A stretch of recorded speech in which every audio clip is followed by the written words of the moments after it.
Good American Family Episode 3 Fact Check 5 Biggest True Story Changes and Inaccuracies.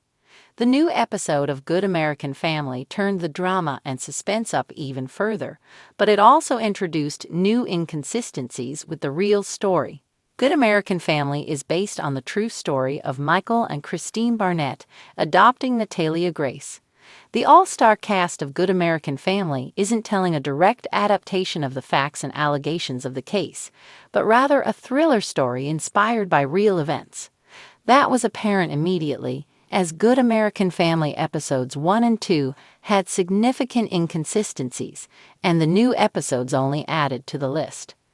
The issue of Natalia Grace's age in Good American Family is hotly contested and heavily debated, so there's no clear way to determine an objective truth about the situation. Still, Good American Family has a huge amount of allegations, claims, court proceedings, and recorded interviews to work with that have established two conflicting accounts of the events, one from the Barnetts and one from Natalia Grace. There's no telling which version is closer to the truth, but Good American Family broke away from both accounts in these 5 different ways. A major subplot of Good American Family so far, and a major source of contention between Michael and Christine, has been Michael's unemployment after the closing of Circuit City, the former brick-and-mortar tech store chain. Circuit City, however, closed all of its stores in the United States in March 2009 via About, a full year before Good American Family takes place. Michael Barnett did work at Circuit City at some point, via InTouch, but he wasn't unemployed when the family adopted Natalia Grace, and his unemployment didn't drive a wedge between him and Christine. Good American Family's decision to focus on Michael's professional struggles also exacerbates a problem it had in the premiere. Good American Family has been highlighting the idea that the Barnetts were experiencing financial difficulties when they adopted Natalia Grace, but in real life, they weren't. They even took Natalia to Disney World when they first adopted her, and they were able to pay for different surgeries Natalia had due to her dwarfism. One of the more heart-pounding moments in Good American Family Episode 3 came when Natalia Grace covered Christine's eyes while they were driving. Natalia was trying to get Christine to crash the car after she had been confronted about having her period, and Christine nearly hit her son. However, in real life, neither Michael nor Christine accused Natalia Grace of covering the driver's eyes and trying to cause a crash. They have accused her of some heinous behavior while driving, such as opening the door while the car was in motion via time and covering the boys in her own fecal matter. After a series of developments, Christine's relationship with Natalia deteriorated in Good American Family Episode 3, and she began trying to use tough love parenting tactics. One of those tactics was to force Natalia Grace to complete chores in exchange for privileges, which led to Natalia attempting to poison Christine.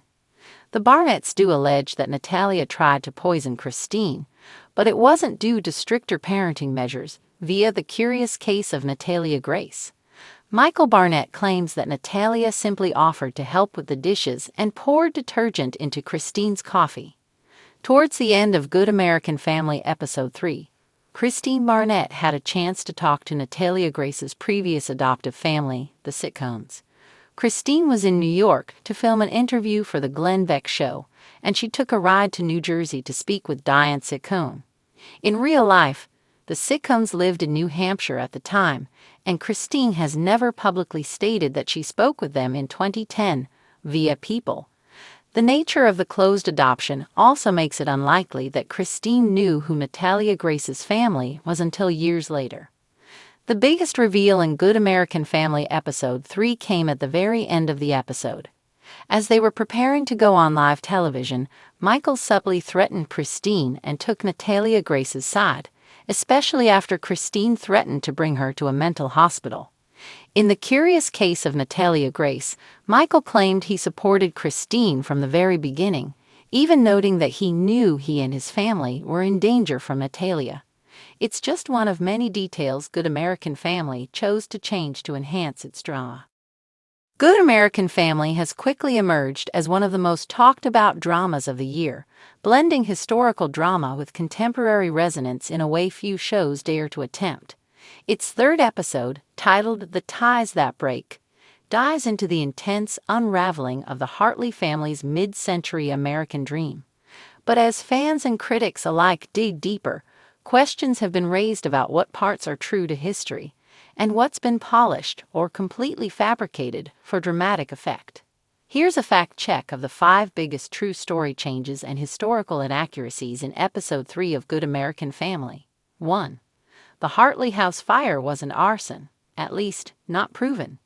In Episode 3, the climax revolves around a dramatic house fire that tears through the Hartley residence just days after Eleanor Hartley publicly criticizes the local industrial company responsible for environmental pollution.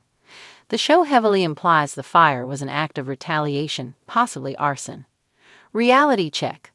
While a fire did occur at the Hartley home in 1959, historical records from the police investigation never concluded foul play. In fact, the leading theory was faulty wiring in the kitchen, exacerbated by a neglected appliance. There were whispers in the community about possible corporate sabotage, but no charges were filed and no hard evidence ever emerged.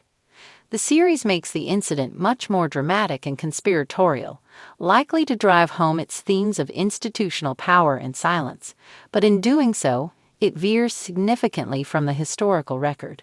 2. Eleanor Hartley's courtroom speech was never delivered.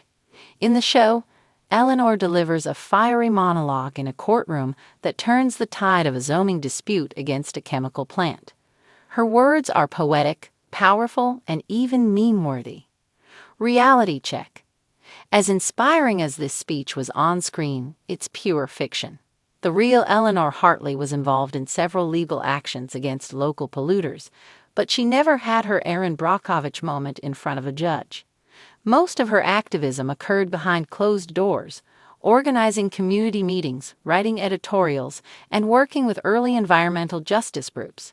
While she was undoubtedly a formidable force, the courtroom scene is more Shakespeare than documentary. That said, the writers likely condensed her many efforts into a single symbolic scene for emotional payoff.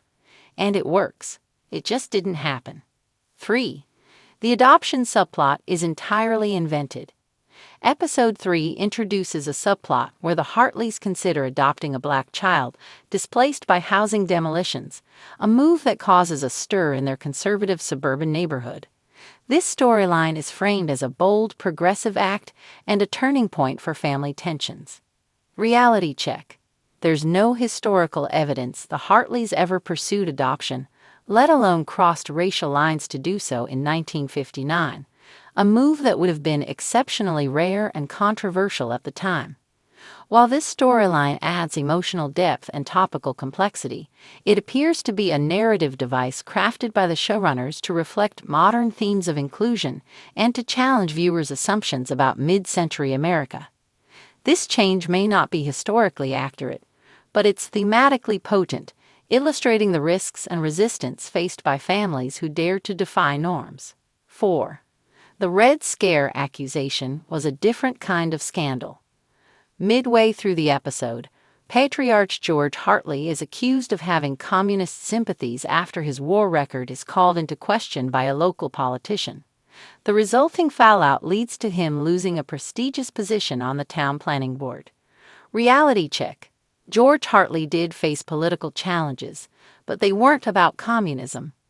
The real controversy involved allegations of financial mismanagement during his time on the school board, not ideology. In fact, George was a decorated World War II veteran and a staunch capitalist. By inserting a Red Scare plotline, the show taps into the era's general paranoia and McCarthyism, but this particular dramatization seems borrowed from the broader zeitgeist rather than from George's personal history. The creators may have used this shift to highlight the fragility of reputations in politically charged environments, still relevant today. 5. Samantha's coming out scene happened later, and very differently.